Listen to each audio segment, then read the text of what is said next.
Hello मेरे प्यारे बच्चों, आज की क्लास में हम क्रिया के बारे में पढ़ेंगे कि क्रिया किसे कहते हैं और क्रिया के कितने भेद होते हैं।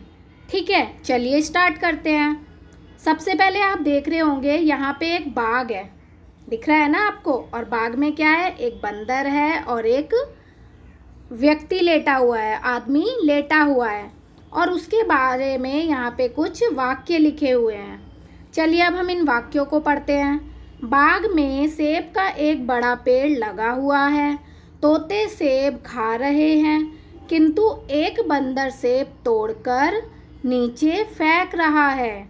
बाग का माली पेड़ के नीचे सो रहा है।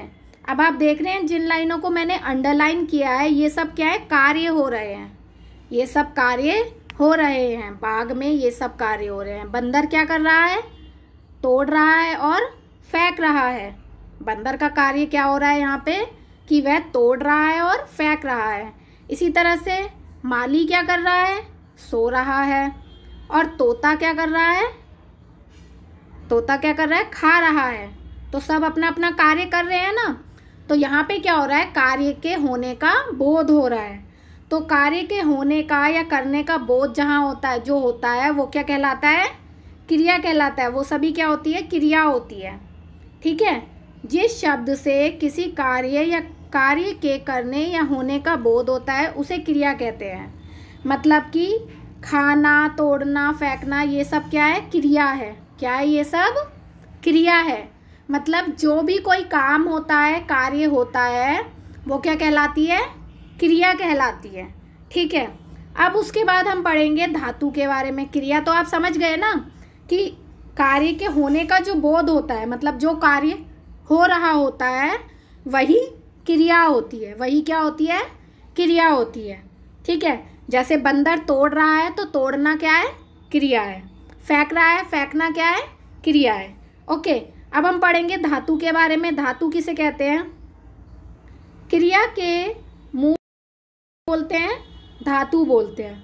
ओके, जैसे खा, पढ़, लिख, गा आदि। धातु से ही क्रिया के विभिन्न रूप बनते हैं।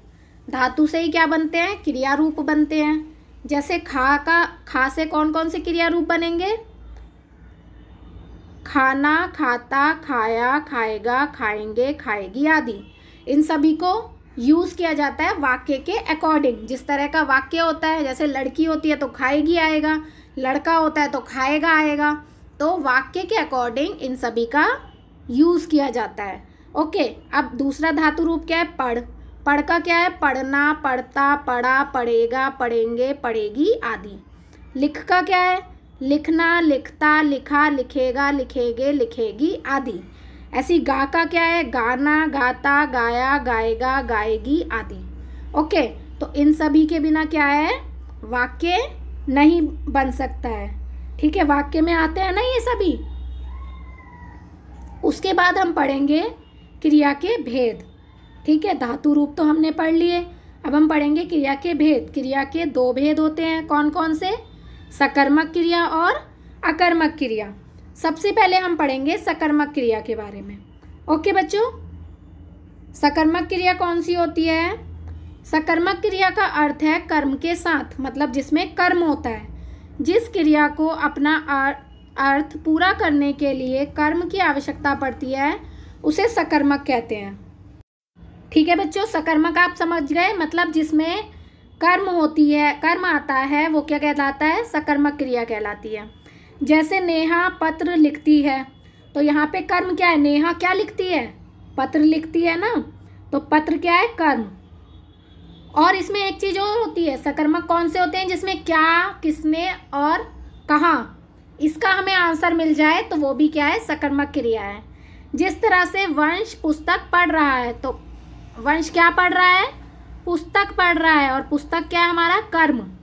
अब हमसे पूछा गया वंश क्या पढ़ रहा है, क्या का हमें आंसर मिल गया ना कि वो पुस्तक पढ़ रहा है, और पुस्तक क्या है, हमारा कर्म है।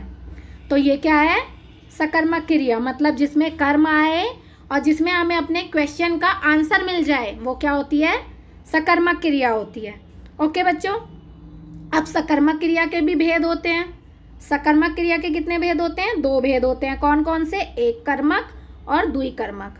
सबसे पहले हम एक कर्मक के बारे में पढ़ेंगे। जिस वाक्य में क्रिया के साथ केवल एक ही कर्म होता है उसे एक कर्मक बोलते हैं। जैसे वंशिका खाना खा रही है, तो एक ही कर्म है ना, यहाँ क्या खा रही है, वो खाना खा रही है, तो एक कर्म है खाना, तो वो क्या है, एक कर्मक। जैसे दीपक गीत गा रहा है, तो यहाँ पे भी क्या है, गीत एक ही कर्म है, तो ये भी क्या है, एक कर्मक क्रिया। अब दूसरा है हमारा द्विकर्मक क्रिया। जिस वाक्य में क्रिया के साथ दो कर्म होते हैं वो क्या कहलाती है, द्विकर्मक कहलाती है। अब दो कर्म कैसे होंगे देखते हैं। पिताजी मुझे एक किताब दी, पिताजी ने मुझे एक किताब दी, तो मुझे और एक किताब, दो, यहाँ पे क्या हो गए, दो कर्म हो गए, दो कर्म है ना, तो ये क्या हो गया, द्विकर्मक। इसी तरह से अध्यापक छात्रों को कहानी सुना रहे हैं, तो यहाँ पे भी क्या है, दो कर्म है, दो कर्म है ना। किसको कहानी सुना रहे हैं, छात्रों को, ठीक है, क्या सुना रहे हैं, कहानी सुना रहे हैं, तो क्या हो गए, दो कर्म हो गए। तो जहाँ एक कर्म होता है वो क्या होता है, एक कर्मक, और जहाँ दो कर्म होते हैं वो क्या होता है, द्विकर्मक। ओके बच्चों, यहाँ तक आपको समझ में आ गया होगा। अब इसके आगे है अकर्मक क्रिया। अकर्मक क्रिया कौन सी होती है, अब हम उसके बारे में पढ़ते हैं। कर्म के बिना, मतलब जिस क्रिया को अपना अर्थ पूरा करने के लिए किसी कर्म की आवश्यकता नहीं पड़ती, वो क्या कहलाती है, अकर्मक क्रिया कहलाती है। जैसे राधिका नाच रही है, तो यहाँ पे क्या है, सिर्फ कर्ता है और क्रिया है, ठीक है ना, दो ही चीज़ें हैं, सिर्फ कर्ता है और क्रिया है, तो यहाँ पे कर्म है ही नहीं, तो ये क्या हो गई, अकर्मक क्रिया हो गई, है ना। ऐसी घोड़ा दौड़ता है, इसमें भी कोई कर्म नहीं है ना, तो ये क्या हो गए, अकर्मक क्रिया हो गई। अब कुछ विशेष है यहाँ पे, वो हम पढ़ते हैं। विशेष क्या है कि लिंग, वचन और कारक के कारण क्रिया का रूप परिवर्तन हो जाता है। लिंग, वचन और कारक के कारण भी परिवर्तन होता है। जैसे लड़का होता है, तो लड़का क्या है, पुल्लिंग है, तो हम क्या बोलते हैं, लड़का जाता है। और लड़की क्या है, स्त्रीलिंग है, तो हम बोलते हैं लड़की जाती है।